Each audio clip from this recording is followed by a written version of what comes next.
저는 올해로 64신 김정순입니다. 남편이 병원에 누워 있었던 4년 동안 우린 그동안 모은 돈 거의 다 썼습니다. 남편 통장에 남은 돈은 7만 3천 원이었습니다. 이 영상 보시면 간병 시작 전 놓치면 안 되는 핵심 제도 3가지와 실손보험으로 안 되는 비용들, 그리고 제가 몰라서 수백만 원 더 쓴 실수들을 미리 피하실 수 있습니다. 시작하기 전에 구독, 좋아요 한 번씩만 부탁드립니다. 남편이 처음 병원을 간 건 지금으로부터 4년 전 여름이었습니다. 그날도 참 더웠어요. 남편이 평소처럼 아침밥 먹고 신문 보다가 갑자기 그러더라고요. 여보, 나 요즘 속이 좀 더부룩한 게 오래가네. 밥 먹고 나면 꼭 위쪽이 눌리는 느낌이야. 사실 그 말 들은 게 처음은 아니었어요. 그 전에도 종종 소화 안 된다고 하긴 했는데 늘 하는 말이 그냥 체한 거지 뭐. 였거든요. 그래도 그날은 느낌이 달랐어요. 표정이 좀 안 좋아 보였다? 그래서 제가 바로 근처 내과에 예약을 잡았죠. 처음엔 단순 내시경 검사였어요. 그냥 위험이겠지. 스트레스 많아서 그렇겠지 생각했죠. 근데 내시경 끝나고 나오는데 의사 선생님이 아주 짧게 조용히 말씀하셨어요. 조직 검사 좀 해 보셔야겠습니다. 그 말 듣는 순간 머릿속이 텅하고 비는 것 같았어요. 조직 검사요? 왜요? 그냥 위험 아니에요? 물어보는 제 말에 선생님은 자세히 설명은 안 하시고 혹시 모르니까요. 요즘은 조심해야 하니까요. 하고만 넘어가셨어요. 그때부터였습니다. 뭔가 기분이 이상했어요. 아무것도 확정된 게 없는데도 마음이 자꾸 바닥으로 꺼졌어요. 며칠 뒤 검사 결과가 나왔고 그걸 본 순간부터는 정말 검사 결과 항암 수술, 일이 일사천리로 흘러가더라고요. 그때를 생각하면 어떻게 지나갔나 모르겠다는 말이 절로 나와요. 누가 옆에서 툭 쳤으면 그 자리에 주저앉았을 만큼 정신이 하나도 없었습니다. 그렇게 우리 가족의 간병이 시작됐습니다. 남편은 원래 말이 별로 없는 사람이었습니다. 무뚝뚝하다고 하면 그렇고 그냥 표현을 잘 못하는 사람이었죠. 어디 아프다, 힘들다 그런 말도 안 하고 늘 조용히 혼자 참는 스타일이었어요. 아플 때도 그냥 누워 있으면 제가 먼저 물어봐야 대답을 하는 정도였죠. 그래서 병이 시작되고도 남편은 아무 말이 없었습니다. 겁이 나거나 불안하거나 그런 티를 전혀 안 냈어요. 저는 그걸 보면서 아, 역시 이 사람은 강한 사람이구나. 쉽게 흔들리지 않는구나. 그렇게 생각했어요. 근데요, 지금 생각해보면 그게 아니었어요. 강한 게 아니라 겁이 많았던 거였어요. 그저 겁나는 마음을 말 대신 침묵으로 감췄던 거죠. 밤에 혼자 화장실 다녀오다가 소리 없이 한숨 쉬는 걸 몇 번 봤고 수술 전날엔 자다가 갑자기 벌떡 일어나선 창문 쪽을 멍하니 바라보기도 했어요. 아무 말 없이 그때 저는 물었어요. 무서워? 남편은 그냥 고개만 끄덕였어요. 한마디도 하지 않았지만 그 고개 끄덕임 하나에 모든 게 담겨 있었던 것 같아요. 그렇게 겁이 많았던 사람인데 저는 그걸 몰랐어요. 아니, 알고도 제대로 느끼지 못했어요. 말 없다고 다 강한 거 아니구나. 그걸 저는 너무 늦게 알았습니다. 수술이 끝난 후엔 저는 거의 병실에 붙박이처럼 살았어요. 아침에 들어가면 저녁 늦게까지 간단한 간식이나 물, 주사실 호출 등 작은 것도 전부 제가 챙겼죠. 사실 처음 며칠은 정말 정신이 없었어요. 수술 부위도 크고 기력도 없어서 남편은 거의 하루 종일 누워만 있었거든요. 그렇게 며칠을 보내고 나니 몸도 마음도 점점 지쳐갔어요. 그래서 조심스럽게 말했어요. 여보, 간병인 쓰는 게 어떨까? 하루만이라도 좀 쉬었으면 해서 남편은 말없이 고개를 저었어요. 대답도 하지 않고 그냥 천장만 봤습니다. 그러다가 조용히 한마디 했습니다. 당신 손이 낫지? 낯선 사람 앞에서는 나 소변도 못 봐. 그 말을 듣는 순간 묘하게 마음이 찢어졌어요. 그게 화도 아니고 짜증도 아니고 그냥 묘하게 아팠어요. 내가 안쓰러워서 그럴 수도 있지만 그보다도 그 말에 담긴 남편의 자존심이 그렇게 적나라하게 느껴졌달까요? 생각해보면요. 사람이 아프면 몸이 먼저 무너지는 게 아니라 자존심부터 무너지는 것 같아요. 혼자 화장실도 못 가고 누군가의 도움 없이는 일어나지도 못하는 그 순간부터 자꾸 사람이 작아져요. 그리고 남편은 그 작아짐을 낯선 사람에게 들키고 싶지 않았던 거예요. 그래서였을 거예요. 그 무거운 몸으로도 끝까지 제 손을 선택한 건 그걸 생각하면 고맙기도 하고 미안하기도 하고 그래서 그냥 제가 했습니다. 누가 시킨 것도 아니고 주저할 틈도 없었어요. 남편은 말이 없었고 전 그냥 알아서 움직였어요. 숨이 불편해 보이면 베개 각도를 조정했고 입술이 마르면 물수건으로 적셔줬고 밥 대신 미음 끓여서 한 숟갈 한 숟갈 뜨겁지 않게 식혀서 입에 떠넣었어요. 가장 힘들었던 건 대소변 처리였어요. 처음엔 솔직히 저도 당황스러웠죠. 이 사람의 몸을 이렇게까지 챙겨본 게 처음이었으니까요. 근데 남편 눈을 보면 그게 더 안쓰러웠어요. 무력한 표정, 민망함을 감추려는 눈빛. 그걸 보니까 힘들다는 말이 입 밖으로 안 나왔어요. 상처 부위에 붙은 드레싱도 하루에 몇 번씩 갈아줬어요. 소독약 냄새가 손끝에 배어서 집에 가도 남편 냄새 같았죠. 밤에는 병원 침대 옆 의자에서 잤어요. 딱딱하고 좁은데 어떻게든 누워보겠다고 접었다 폈다 하다가 결국 반쯤 앉은 채로 꾸벅 졸았던 기억도 많아요. 그런데도 잠이 깊이 들지 않는 건 링거 소리 때문이었어요. 뚝뚝하고 떨어지는 그 소리. 처음엔 그냥 병원 소리려니 했는데 이상하게 새벽 3시만 되면 그 소리가 멈는 것 같았어요. 그럴 때마다 눈이 번쩍 떠졌어요. 설마 하는 마음에 제일 먼저 남편 손을 잡았어요. 그 손이 따뜻하기만 하면 그제서야 숨을 한 번 쉬고 겨우 눈을 다시 감을 수 있었죠. 그렇게 제 하루는 남편 상태에 따라 움직이고 남편 얼굴빛에 따라 걱정하고 남편 손 온도에 따라 숨을 쉬는 그런 삶이 됐습니다. 어느 순간 내 하루가 온전히 이 사람 중심으로만 돌아가고 있다는 걸 깨달았어요. 이게 간병이구나. 이게 가족이라는 거구나. 그 생각이 들던 밤이 지금도 선명합니다. 그런 날이 거의 매일이었어요. 하루 이틀이 아니라 몇 달, 몇 년이 그렇게 흘렀습니다. 그렇게 되니까 제 하루는 늘 새벽 3시에 깨어나는 삶이 되었고 링거 소리는 저한테 시계도 아니고 경보음도 아닌 생명 신호처럼 느껴졌습니다. 그리고 병실이라는 공간. 그곳이 점점 저한테는 집처럼 되어갔어요. 낮에는 환풍기 소리, 밤에는 형광등 불빛 아래 조용히 머리를 기댈 수 있는 의자 하나, 아무도 없는 새벽의 복도 소리, 간호사 발소리까지 익숙해졌죠.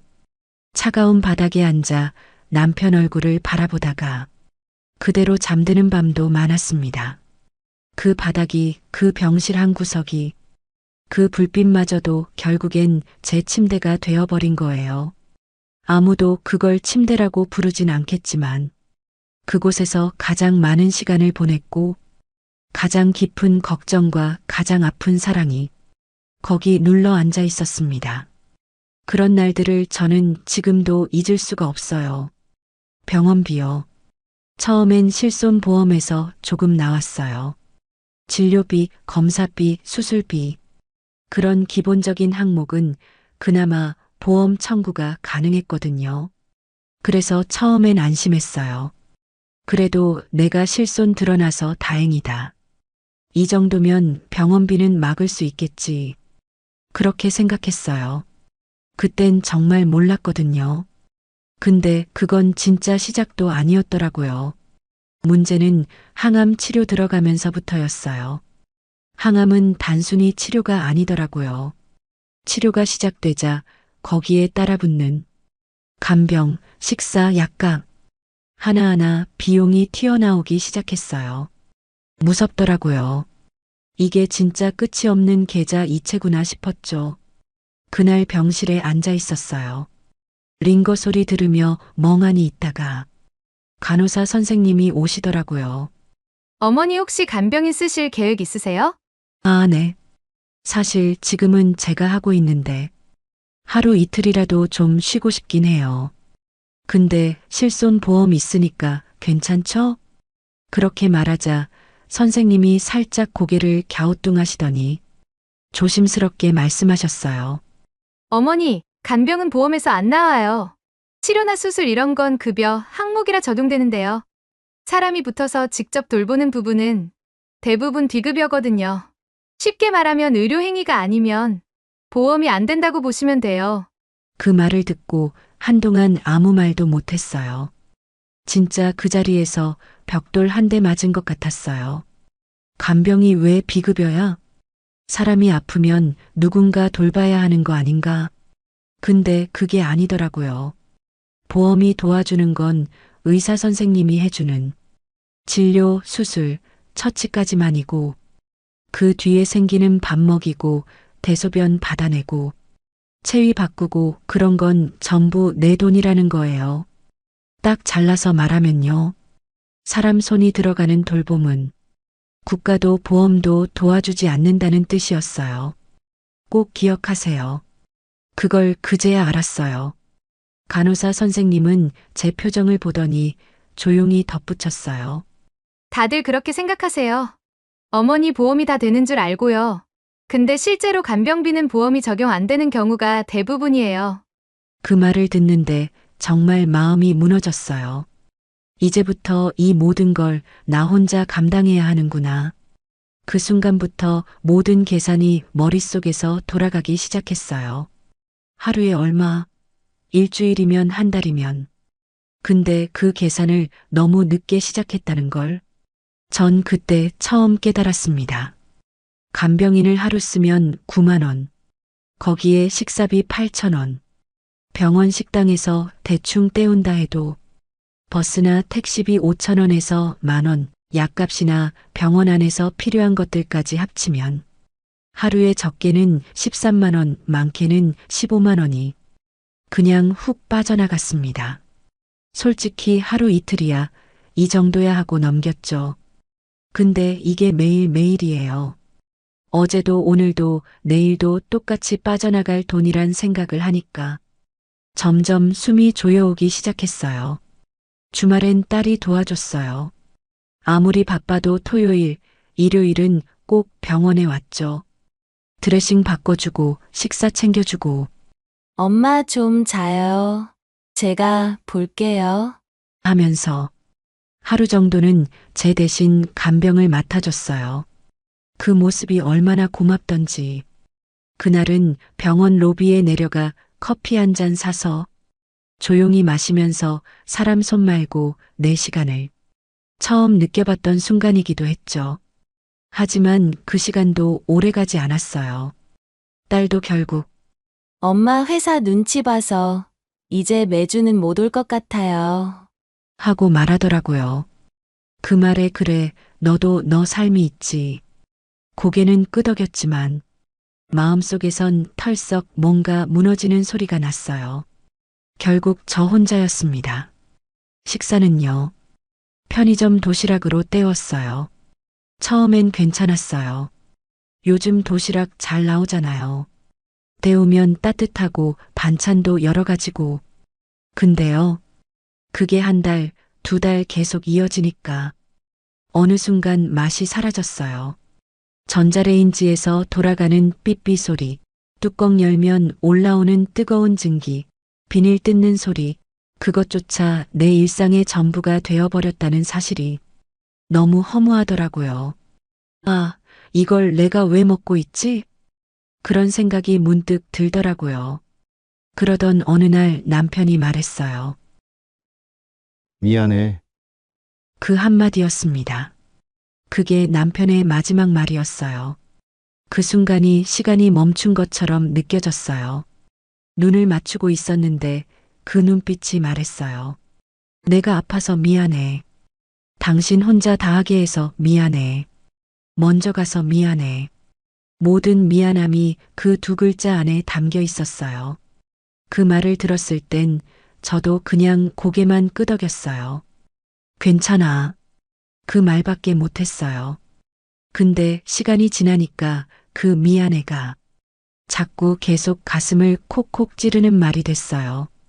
그날 이후 그 말이 자꾸 귓가에 맴돌았어요. 미안해. 단 두 글자였지만 그 안에 너무 많은 의미가 담겨 있었던 것 같아요. 뭐가 미안했을까? 내가 지쳐가는 걸 느끼고 있어서였을까? 말은 안 했지만 내 손이 점점 떨리고 있었던 걸 알고 있었던 걸까? 아니면 매일 도시락으로 때우는 식사, 밤새 의자에서 자다 일어난 얼굴. 그걸 보면서 당신한테 너무 미안하다고 느꼈던 걸까? 혹시 돈 때문이었을까? 계속 빠져나가는 간병비, 쌓이는 병원비, 남편은 말없이 누워 있었지만 그 모든 게 부담스럽지 않았을 리가 없었겠죠. 아니면 정말 그 말 그대로 나를 남겨두고 먼저 가는 게 미안했던 걸까? 그 말 안에 담긴 표정을 떠올릴수록 가슴이 답답해졌어요. 무슨 말로도 설명할 수 없는 남겨진 사람만이 느끼는 막막함 같은 거요. 그리고 그 다음날 저는 남편 이름으로 된 통장을 꺼내봤어요. 정리하던 서랍 구석, 병원에서 들고 온 가방 안쪽에 구겨진 봉투 하나에 조용히 들어있던 통장이었어요. 통장 비밀번호를 누르고 잔액을 확인하는데 딱 73,000원. 아무 말도 안 나왔어요. 그 숫자를 보자마자 그냥 가만히, 정말 한참 동안 가만히 앉아 있었습니다. 눈물이 날 줄 알았어요. 근데 이상하게도 눈물이 안 났어요. 너무 현실 같아서 그냥, 아, 진짜 끝났구나. 그런 생각만 들었어요. 그 73,000원이 너무 작아서 슬픈 게 아니라, 그게 우리가 함께 버틴 마지막 기록 같아서 숨이 막혔어요. 지금은 작은 방으로 이사했습니다. 진짜 작은 방이에요. 방 하나에 작은 부엌, 그리고 조용한 창문 하나. 전엔 그렇게 조용한 걸 좋아했는데 이상하죠. 이젠 그 조용함이 조금 무서워요. 혼자 지냅니다. 오가는 사람도 없고 전화도 점점 줄어들었고 이젠 문 열고 들어오는 사람도 남편 이름을 부르는 소리도 없어요. 낮엔 괜찮아요. 햇빛이 들어오고 TV를 틀어놓으면 어느 정도 소란스러워지니까 그게 위로가 되거든요. 근데 밤이 되면 달라져요.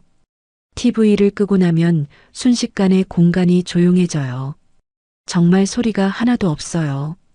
냉장고 돌아가는 소리, 시계 초침 소리, 아랫집에서 나는 기척. 그게 전부예요. 그 조용함 속에서 자꾸 예전 생각이 떠올라요.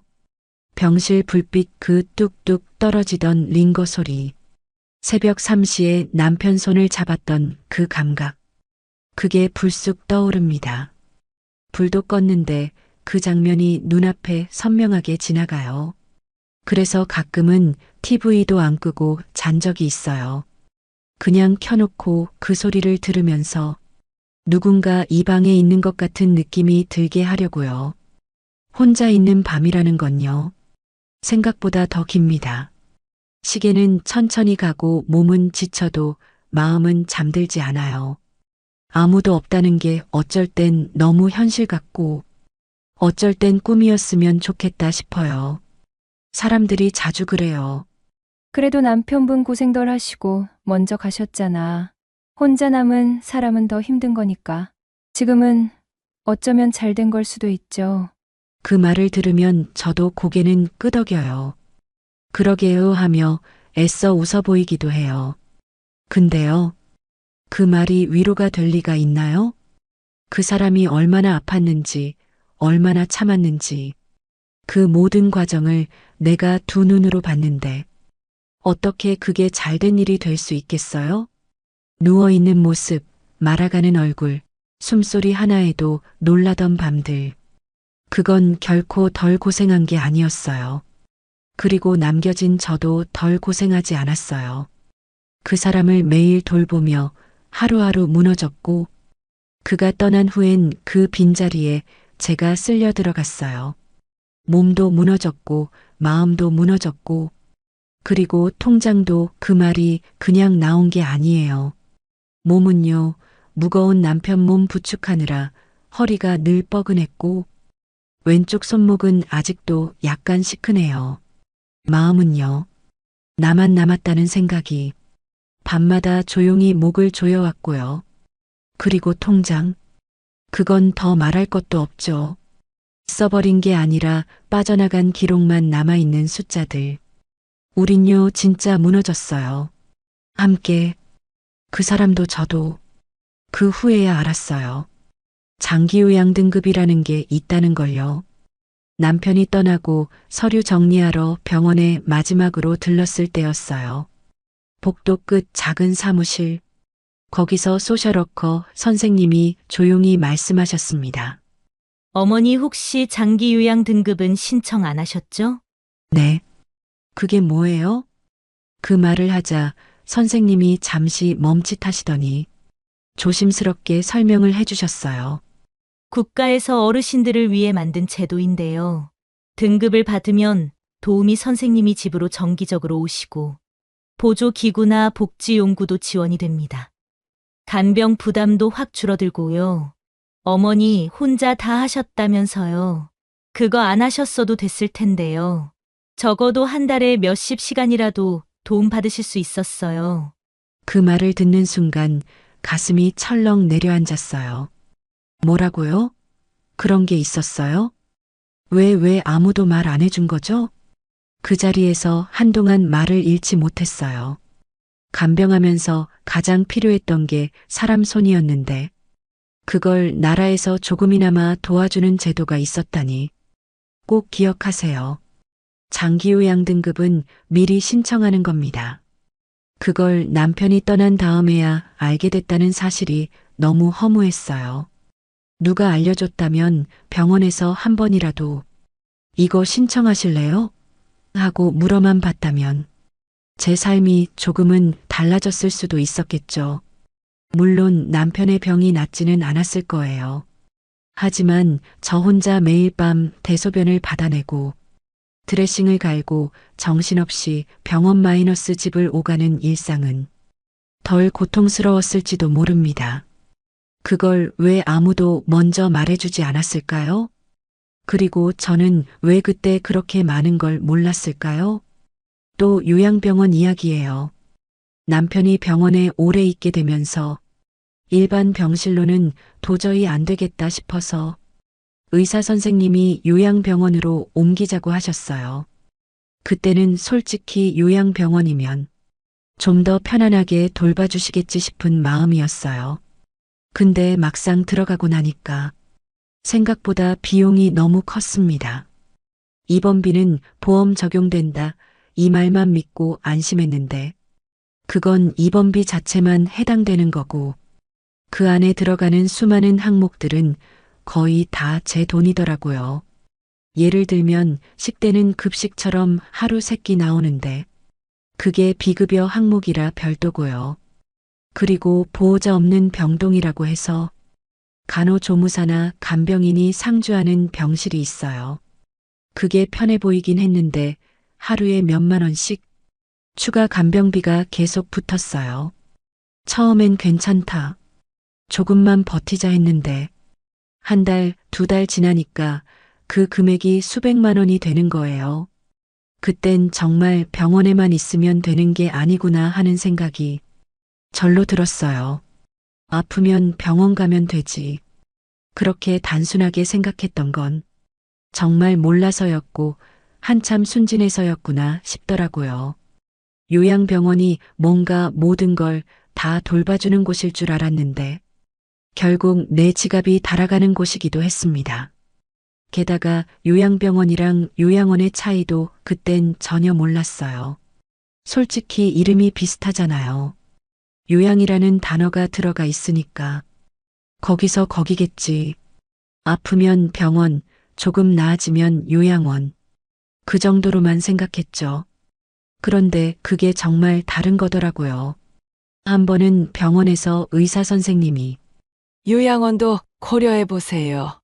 하시길래 거긴 뭐가 달라요? 하고 물었어요. 그때 선생님이 정리해 주신 말이 아직도 기억이 남아요. 요양병원은 치료 중심입니다. 의료진이 상주하고 검진, 혈당 체크, 약 처방 등 의료 행위가 이루어져요. 반면에 요양원은 돌봄 중심이에요. 거동이 불편한 어르신을 생활 중심으로 도와드리는 공간이고 의료진은 상주하지 않습니다. 그리고 이어서 비용 구조도 다르다고 하셨어요. 요양병원은 의료보험 적용 항목이 있는 대신 간병비나 식대 추가 관리비가 별도로 많이 나가고 요양원은 국가 장기 요양 등급을 받으면 일정 부분 지원이 되기 때문에 상대적으로 부담이 줄어들 수도 있습니다. 꼭 기억하세요. 요양병원과 요양원은 완전히 다른 곳입니다.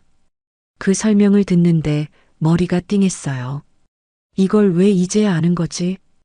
왜 아무도 미리 알려주지 않았을까? 그전엔 그냥 병원은 치료하는 곳, 요양원은 좀 더 편한 곳 이렇게만 생각했는데 그 오해 하나 때문에 우린 너무 큰 비용과 시간을 감당해야 했습니다. 내가 그 차이를 조금만 더 일찍 알았더라면 하는 생각을 지금도 참 자주 합니다. 그랬다면 남편도 좀 더 편안한 환경에서 돌봄을 받을 수 있었을지 모르고 저도 조금은 덜 지쳤을 수도 있었을 텐데요. 제 경험을 통해 정리해드리자면 간병 전 꼭 준비해야 할 세 가지입니다. 첫째, 장기요양 등급 미리 신청하세요. 병원에서 아무도 안 알려줍니다. 본인이 직접 신청해야 합니다. 둘째, 간병비는 별도로 준비하세요. 실손보험으로 안 됩니다. 하루에 10만 원 이상 나간다고 보시면 됩니다. 셋째, 요양병원과 요양원 차이 미리 알아두세요. 치료냐 돌봄이냐에 따라 비용이 천지 차이입니다. 여러분은 미리 준비할 수 있습니다. 제가 겪은 실수를 반복하지 마세요. 지금도 가끔 그 7만 3천 원이 적힌 통장을 꺼내봅니다. 서랍 깊숙한 곳에 조용히 넣어뒀지만 가끔 마음이 복잡한 날 그 통장을 꺼내서 그 숫자를 가만히 바라볼 때가 있어요. 누군가는 그게 뭐라고요? 그냥 잔액이지. 라고 생각할지도 몰라요. 숫자 몇 자리 통장 하나에 불과하다고요. 근데 저에겐 그게 그냥 숫자가 아니에요. 그건 우리가 함께 버틴 증거였어요. 수술실 앞에서 손 잡았던 순간, 대소변 받아내던 새벽, 편의점 도시락으로 넘기던 허기, 링거 소리에 놀라 잠에서 깼던 밤들. 그 모든 시간이 그 통장 속 7만 3천 원에 눌려붙어 있는 것 같아요. 그건 단순한 잔액이 아니라 마지막까지 포기하지 않았던 우리 부부의 기록이자 숨결이에요. 노후는요, 정말 그렇더라고요. 돈이 다 아니에요. 사랑, 관계, 가족, 정 그게 훨씬 중요하죠. 하지만 돈 없이 그 시간을 버티기엔 노후는 너무 길어요. 그리고 너무 가혹할 수 있어요. 혹시 지금 부모님의 간병을 하고 계신 분, 또는 배우자의 건강이 부쩍 걱정되기 시작한 분이 계시다면 꼭 기억해 주셨으면 해요. 간병은 오래 갑니다. 그리고 그 시간 속에서 몸이 아니라 나라는 사람 자체가 무너질 수도 있다는 걸요. 준비하지 않으면 힘듦이 아니라 후회가 남습니다. 이야기 끝까지 들어주셔서 정말 감사합니다. 앞으로도 이런 이야기 그냥 흘려보내지 않고 차곡차곡 모아서 전해드릴게요. 그리고 구독과 좋아요는 저에게 정말 큰 응원이 됩니다. 여러분의 따뜻한 손길이 저 같은 사람에겐 참 큰 힘이 돼요. 감사합니다. 집도 있고 연금도 꾸준히 나오는데 제가 왜 노후 자금이 모자라서 불안에 떠는지 믿기시겠어요? 이야기 듣다 보면 나도 그럴 수 있겠다 싶으실 거예요. 영상 끝까지 보시면 제 실수를 반복하지 않는 방법을 알게 되실 겁니다. 구독과 좋아요 눌러주셨나요? 혹시 오늘 이 영상이 당신의 노후 지킴이가 될지도 모르니까요. 저는 올해로 60살입니다. 어느덧 환갑을 넘긴 지도 8년이 지났네요. 세월이 참 빠르다는 말, 나이 들수록 더 실감하게 되더라고요. 제 남편은 72살이에요. 둘 다 오랫동안 일하다가 정년 퇴직했고 지금은 연금으로 살아가고 있죠. 남편은 공무원 생활을 오래 했어요. 묵묵히 30년 넘게 일하던 모습이 아직도 떠올라요. 큰 소리 내는 법도 없고 자식들 교육이나 생활비 걱정도 혼자 끙끙 앓는 사람이었죠. 그 덕분에 지금은 공무원 연금이 매달 150만 원 정도 들어오고 저는 국민연금으로 80에서 90만 원 남짓 받아요. 딱 둘이 합치면 240만 원쯤 되죠. 사치 부리지 않고 병원 갈 일만 크게 없으면 이 정도면 우리도 은퇴 후에 그럭저럭 살 수 있겠다 싶었던 시절이었어요. 살고 있는 집은 오래된 아파트예요. 서울은 아니고 경기도 외곽 쪽이에요. 남편 퇴직할 무렵에 대출 싹 갚고 명의도 정리했죠. 이제는 우리 둘 이름으로 된 18평 남짓한 아파트 한 채. 그게 전 재산이나 다름없는 셈이죠. 물론 크지도 새 것도 아니에요. 현관문은 몇 년 전부터 삐걱거리고 욕실 타일도 군데군데 깨졌어요.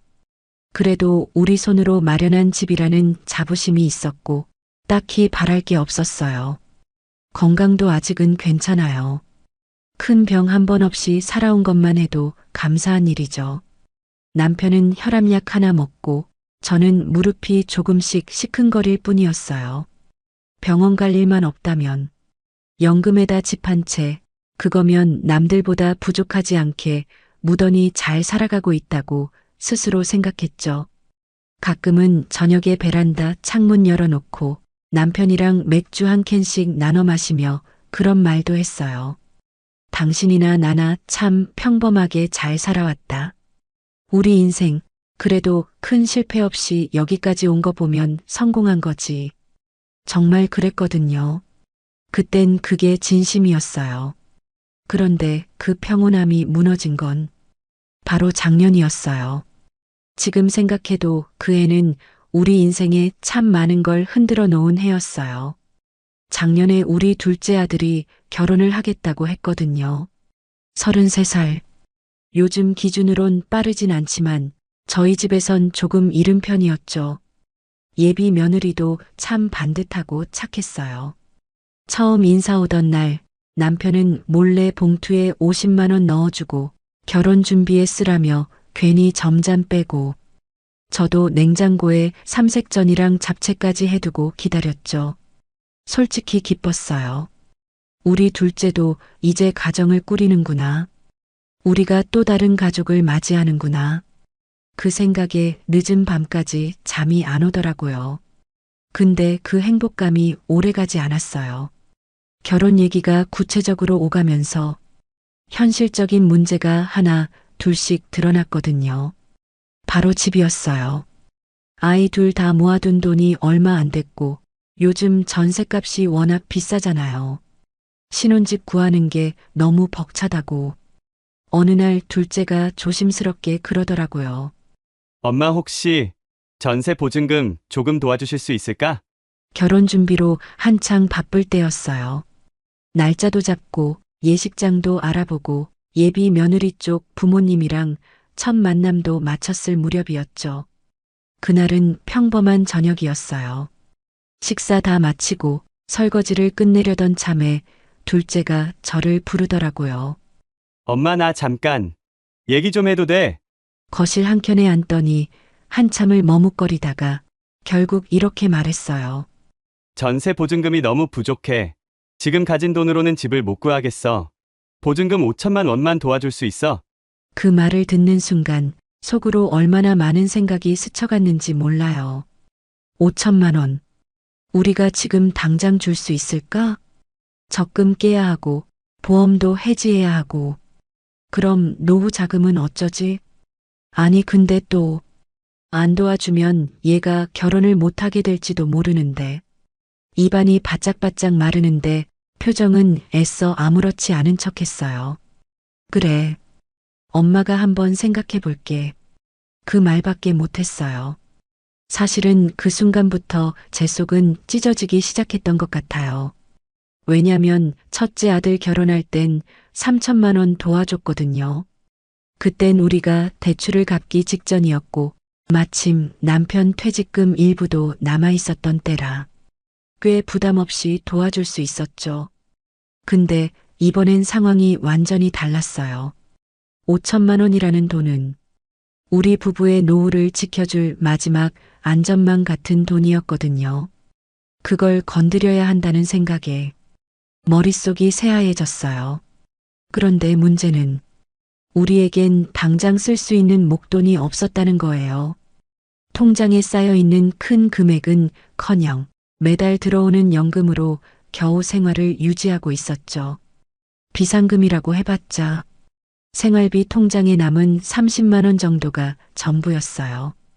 그래도 어떻게든 해보려고 그동안 안 쓰고 모아두었던 적금 통장을 꺼냈어요.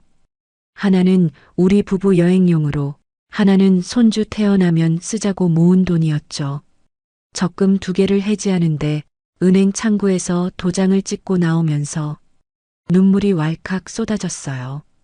이게 맞는 선택일까? 고개를 푹 숙이고 나오는데 괜히 쪽팔리고 괜히 서럽고 괜히 나는 왜 이렇게 마음이 좁을까 자책도 했어요. 근데 적금만으로는 5천만 원이 안 됐어요. 그래서 결국 보험도 깼어요. 남편이 10년 넘게 넣고 있던 종신 보험이었는데 해지하면 손해가 크다고 늘 말하던 그 보험. 그걸 지금 아니면 안 될 것 같아서 저 혼자 사인하고 깼어요. 받은 해지 지급금은 생각보다 적었고 이제 다시 가입하려면 나이 제한 때문에 못 들어간다고 은행 직원이 말하더군요. 그렇게 우리가 20년 가까이 쥐어짜며 모아둔 돈을 단 3일 만에 허겁지겁 정리해서 아이한테 줬습니다. 아들이 고맙다고 하면서 몇 번이나 고개 숙여 인사하던 모습이 그 순간엔 참 대견해 보였어요. 근데 가슴 한쪽은 왜 그렇게 서럽던지 모르겠어요. 그때까진 그래도 괜찮았어요. 정말이었어요. 돈을 보내준 며칠 후에는 몸도 마음도 이상하게 가벼워진 느낌이 들었어요. 마치 내 어깨에 올려져 있던 돌덩이 하나가 툭 떨어져 나간 듯한 그런 기분이었달까요? 그래 잘했다. 부모가 자식한테 그 정도는 해줘야지. 우리 둘째가 이제 새로운 가정을 꾸리잖아. 스스로 그렇게 계속 되뇌었어요. 거울을 보면서 차를 마시면서 남편 얼굴을 바라보면서도요. 남편도 말은 안 했지만 그날 저녁 유난히 조용했던 걸 보면 속으로는 많이 복잡했을 거예요. 하지만 우리 둘 다 이건 후회할 일이 아니다. 우리 역할을 다한 거다. 그렇게 스스로를 설득했죠. 특히 저한테는 그게 일종의 자기 위안이었어요. 아무리 생각해도 정확하게는 자신감이라기보단 불안을 덮기 위한 얇은 담요 같은 위로였어요. 진짜 괜찮다고 믿고 싶었어요. 믿지 않으면 그 순간부터 너무 많은 것들이 무너져 내릴 것 같았으니까요. 그런데 시간이 지나고 보니까 이상하게 마음 한 구석이 자꾸 불편하더라고요. 처음에는 별거 아니라고 넘겼어요. 근데 이상하게 사소한 일에도 가슴이 철렁 내려앉는 순간들이 하나 둘씩 찾아오기 시작했어요. 비가 조금만 세게 와도 창밖을 보면서 괜히 창문 틈새를 만져보고 혹시 누수 생기면 어쩌지? 이 집도 오래됐는데 수리비는 얼마나 나올까? 생각이 꼬리에 꼬리를 물었어요. 예전엔 그냥 비 오니까 따뜻한 차 한잔 해야지. 이렇게 여유 부리던 사람이었는데 말이죠. 또 어느 날은 냉장고가 이상한 소리를 내기 시작했어요. 뚜껑 닫을 때마다 덜컥하고 쿵 울리듯 멈추는 소리가 났죠. 남편은 아무렇지 않다는 듯 그냥 지나쳤는데 전 그게 괜히 마음에 걸렸어요. 그래서 그날 밤 스마트폰으로 냉장고 고장 수리비를 검색하고 있더라고요. 예전 같으면 그냥 수명 다 됐네. 새 걸로 바꿔야겠다 했을 텐데 그날따라 검색창을 보고 있는 제 손이 괜히 초라해 보였어요. 내가 왜 이러지? 나답지 않게 왜 이렇게 겁이 많아졌지? 그런데도 마음 한쪽은 계속 속삭이고 있었어요. 혹시 또 뭐가 고장나면 이젠 진짜 감당 못하는 거 아닐까? 그러다 어느 날 오랜만에 친한 친구를 만났어요. 그 친구는 저보다 1살 위에요. 서로 20년 넘게 알고 지낸 사이죠. 애들 어릴 때부터 같이 키우고 동네 마트 세일 정보도 서로 공유하던 그런 친구예요. 그날은 단둘이 카페에 앉아서 커피를 마시고 있었어요. 날이 좀 흐렸고 밖에선 비가 간간히 내리고 있었죠. 우리는 늘 하던 대로 요즘 남편 건강은 어떤지, 애들 결혼 준비는 잘 됐는지 이런저런 이야기를 주고받았어요. 그러다 제 입에서 둘째 결혼하느라 우리도 좀 무리했지 뭐. 전세 보증금 좀 보태줬거든. 그 말이 나왔어요. 내심 잘했다는 말을 듣고 싶었던 걸지도 몰라요. 근데 친구는 잠시 커피잔을 내려놓더니 이렇게 말하더라고요. 나는 자식한테 돈 안 줬어. 왜냐면 내 노후는 내가 챙겨야 하거든. 그 순간 마치 누가 제 가슴에 작은 바늘 하나를 콕 찌르고 간 기분이었어요. 무슨 말을 해야 할지 모르겠더라고요. 괜히 머쓱해져서 어휴, 너도 참 그게 잘 안 되더라. 이런 말로 얼버무렸어요. 하지만 속은 복잡했어요. 그 말이 계속 맴돌았어요. 내 노후는 내가 챙겨야 하거든. 집에 돌아오는 길에 버스 창밖을 멍하니 바라보다가 문득 생각했어요. 나는 왜 내 노후를 포기하면서까지 애들 걱정을 먼저 했을까? 친구 말이 틀린 것도 아닌데 그 말을 들은 내가 왜 이렇게 작아지고 미안하고 심지어는 억울할까 싶었어요. 그날 밤은 잠이 잘 안 오더라고요. 머릿속에서 자꾸만 내 노후는 내가 챙겨야 하거든.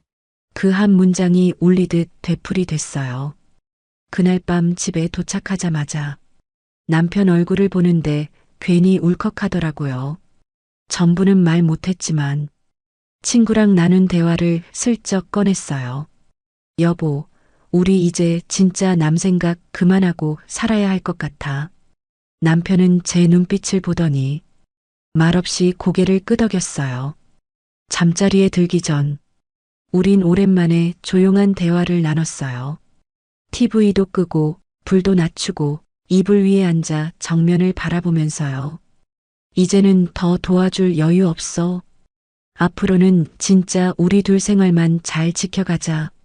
남편도 조용히 말했어요. 나도 그 생각 많이 했어. 우리 진짜 이젠 조심해야 해. 연금도 언제까지 나올지 모르고 몸 하나만 아파도 지출이 확 커지잖아. 그날 대화가 끝났을 땐 뭔가 가슴이 쿵 내려앉는 것 같았어요. 슬프기도 했고 한편으론 홀가분하기도 했어요. 드디어 현실을 똑바로 바라보기로 결심한 밤이었어요. 그때부터였어요. 제 생활이 조금씩 달라지기 시작한 건 먼저 소비 하나하나를 되돌아보기 시작했어요. 예전엔 오늘 뭐 먹지? 하면서 시장에 가서 이것저것 손에 잡히는 대로 담았는데 이젠 장을 보기 전에 꼭 메모지부터 꺼냈어요. 식비도 매주 예산을 정해서 딱 그만큼만 쓰기로 했고 이건 다음 주에 사도 되겠다 싶으면 과감히 내려놨어요. 관리비 고지서가 날아오면 지난달보다 많아졌는지 줄었는지 볼펜으로 표시까지 해두고요. 전에는 그냥 보고 찢어버리던 고지서였는데 말이죠. 그리고 약도 마찬가지였어요. 병원 처방을 받기 전 남편이랑 어떤 증상인지 미리 얘기하고 꼭 필요한 약만 받으려고 노력했어요. 한 번은 의사 선생님께 혹시 이 약 꼭 먹어야 하나요? 하고 용기 내서 물어보기도 했어요. 무엇보다도 자식에게 도와달라는 말 절대 하지 않기로 했어요. 서운할 수도 있겠지만 그게 맞는 길이라는 확신이 들었어요. 그날 이후 저는 작은 다이어리를 하나 샀어요. 남편 몰래 혼자 마트 갔다가 10,000원짜리 다이어리를 샀는데 그게 제 인생을 다시 세우는 첫걸음이었죠. 그 변화는 거창한 데서 시작된 게 아니었어요. 처음엔 정말 단순했어요. 그날 내가 쓴 돈이 얼마인지 그냥 숫자만 적기 시작했거든요. 장보기 23,400원, 버스 2,500원, 약국 무릎 파스 5,800원. 이런 식이었죠. 아무 생각 없이 메모하듯이 적는 게 전부였어요. 근데 시간이 지나면서 가계부가 점점 질문을 닮아가더라고요. 어느 날은 문득 오늘 왜 장을 본 거지? 라는 생각이 들었어요. 냉장고 안을 열어보면 먹을 건 아직 남아 있었거든요. 그래서 23,400원이라는 숫자 옆에 이렇게 적어봤어요. 냉장고에 반찬이 있어서 비 오는 날이라 나가기 싫었는데 그냥 습관처럼 장봄. 그 순간 이상하게 가슴이 철렁 내려앉는 느낌이 들었어요. 내가 기분 따라 습관 따라 돈을 쓰고 있었구나. 먹을 게 꼭 없어서가 아니라 그냥 뭔가를 사면 마음이 채워지는 느낌. 비 오는 날 장 보면 이상하게 열심히 사는 사람 같다는 착각. 그런 감정이 날 움직였다는 걸 처음으로 자각한 순간이었어요. 그리고 이 깨달음은 생각보다 무서웠어요. 이렇게 내 감정이 지갑을 움직이고 있었다면 그동안 내가 얼마나 많이 낭비했을까? 그런 생각이 들면서 마치 내 소비가 지나온 인생의 흔적처럼 느껴졌어요. 그날 이후부턴 가계부가 일기가 되기 시작했어요. 오늘은 쓸쓸해서 카페에서 커피 마셨음 5,000원. 아들 전화 받고 기분 좋아져서 편의점에서 과자 2봉지 3,200원. 하나하나 적어 내려가면서 내가 왜 이걸 샀는가를 묻기 시작하니까 물건보다 감정이 먼저 눈에 들어오더라고요. 또 하나는 바로 홈쇼핑을 끊는 일이었어요. 그게 뭐 대단한 일이라고 생각할 수도 있지만 사실 저한테 제일 어렵고 무서운 변화였어요. 왜냐하면 그건 오래된 습관이었거든요. 밤에 남편 먼저 잠들고 저 혼자 거실에 앉아 있을 때 리모컨을 꾹 누르면 자동으로 홈쇼핑 채널이 나왔어요. 이게 참 무서운 게요. 딱히 뭘 사려고 켠 것도 아니고 심심해서 그냥 배경처럼 틀어놨을 뿐인데 어느새 전화기를 들고 있더라고요. 그래서 처음엔 그 리모컨을 아예 서랍 속에 넣어버렸어요. TV는 잘 안 보게 되고 틀더라도 뉴스나 다큐만 보려고 노력했죠. 홈쇼핑 채널 번호는 일부러 외우지 않으려고 했어요. 이상하게도 그렇게 리모컨만 안 보이게 해도 마음이 한결 가벼워지더라고요. 오늘도 충동 구매 없이 하루를 넘겼다. 그런 날은 조용히 혼자 잘했다 스스로를 토닥여줬어요. 그런데 사람 마음이란 게 참 간사하더라고요. 어느 날 비 오는 저녁이었어요. 남편이 일찍 잠이 들었고 저 혼자 거실에서 멍하니 앉아 있었죠. 심심한데 뭐라도 틀까 하는 마음에 무심코 리모컨을 꺼냈어요. 딸깍 익숙한 버튼을 누르니 그 익숙한 목소리가 TV 속에서 들려왔어요. 지금 주문하시면 노인관절에 좋은 프리미엄 건강 침대를 무이자 12개월로 보내드립니다. 그 순간 내 마음이 덜컥 흔들렸어요. 나이 들어서 아프면 어쩌지? 요즘 무릎도 좀 시큰한데 지금 사두면 오히려 잘했다는 소리 들을지도 몰라. 카드를 꺼내는 그 찰나 제 안에서 누군가가 말했어요. 이게 또 시작이다. 숨이 탁 막혔어요. 딱 거기까지였어요. 그 순간 스스로를 멈출 수 있었던 게 그날 제일 잘한 일이었던 것 같아요. 그날 밤 홈쇼핑 전화를 차단했고 휴대폰에서도 모든 쇼핑 앱을 삭제했습니다. 화면이 깔끔해진 폰을 바라보면서 마치 내 마음도 같이 비워진 느낌이 들었어요. 텅 빈 목록을 보면서 처음엔 허전했고 이틀쯤 지나니 묘하게 편안했어요. 지금 내가 필요한 건 건강 침대가 아니라 건강한 소비 습관이었구나. 그걸 그제서야 알겠더라고요. 그리고 마지막으로 제가 가장 어렵게 바꾼 건 바로 카드였어요. 아마 대부분의 분들이 공감하실 거예요. 카드는 너무 편리하죠. 계산대 앞에서 지갑을 꺼내고 돈을 세고 잔돈을 받는 그 과정 없이 그냥 손만 내밀면 끝이에요. 문제는 바로 그 편리함 속에 돈이 빠져나간다는 현실감도 같이 사라진다는 거예요. 한 달이 지나 카드 명세서를 봤을 때, 이게 다 내가 쓴 거야? 믿기지 않을 만큼 금액이 커져 있던 적. 그런 건 아니었을 거예요. 그걸 제대로 느낀 사건이 어느 날 시장에서 벌어졌어요. 그날은 파 한 단이 1,000원이었어요. 마트보다 저렴하고 싱싱해서 와, 잘 샀다 싶었죠. 근데 지갑을 열어보니 현금이 단 한 장도 없는 거예요. 카드밖에 없었어요. 그래서 파 한 단을 들고 카드를 내밀었죠. 그 순간 상인 아주머니가 절 한번 쳐다보더라고요. 그리고 아무 말 없이 카드 단말기를 꺼냈어요. 근데 왜 그렇게 얼굴이 화끈거리던지요? 뭐 잘못한 것도 없는데 괜히 내가 너무 편하게만 살아온 사람처럼 느껴졌어요. 1,000원짜리 하나 사면서도 현금 한 장 없다는 게 참 부끄럽더라고요. 집에 돌아오는 길에 팔을 한 손에 들고 혼잣말로 이렇게 말했어요. 이제 현금 없이 다니지 말자. 돈 쓰는 무게를 다시 느껴야겠다. 그래서 그날 이후로 제 지갑에 딱 5만 원만 넣고 다니기로 했어요. 다 쓰면 그 주는 장 보지 않기로, 사도 되는 물건이 아니라 꼭 필요한 것만 사기로. 놀랍게도 그날부터 제 소비 습관이 바뀌기 시작했어요.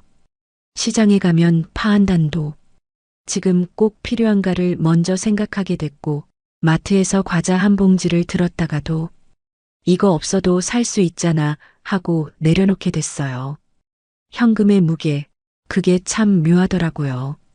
지갑을 꺼내는 순간 내가 무언가를 교환하고 있다는 느낌이 드니까 자연스럽게 사고 싶은 것보다 살 수 있는 것, 살 가치가 있는 것만 골라지더라고요. 이건 진짜 경험해보지 않으면 모를 감각이에요. 그렇게 현금으로 바꾸고 나서야 비로소 저는 내 돈이라는 감각을 되찾은 것 같았어요. 이 세 가지를 실천하면서 제가 깨달은 건 이거예요. 돈은 숫자가 아니라 감정이다. 기분 따라 쓰고, 불안해서 쓰고, 사랑한다고 쓰다가 내 노후가 무너질 수도 있다는 거. 사랑으로 시작했던 도움이 내 삶을 무너뜨리는 씨앗이 되기도 하더라고요. 내가 힘들면 자식들도 힘들어진다는 말. 그게 요즘 제 좌우명이에요. 혹시 지금 나도 소비가 조금 과했던 것 같다. 이젠 나 자신을 먼저 돌봐야겠다. 이런 생각이 드셨다면 오늘 이 이야기가 당신의 작은 변화의 시작이 되었으면 합니다. 공감되셨다면 구독과 좋아요 눌러주시고요. 댓글로 여러분의 경험도 나눠주세요. 우리 서로의 지혜가 되어줍시다. 감사합니다.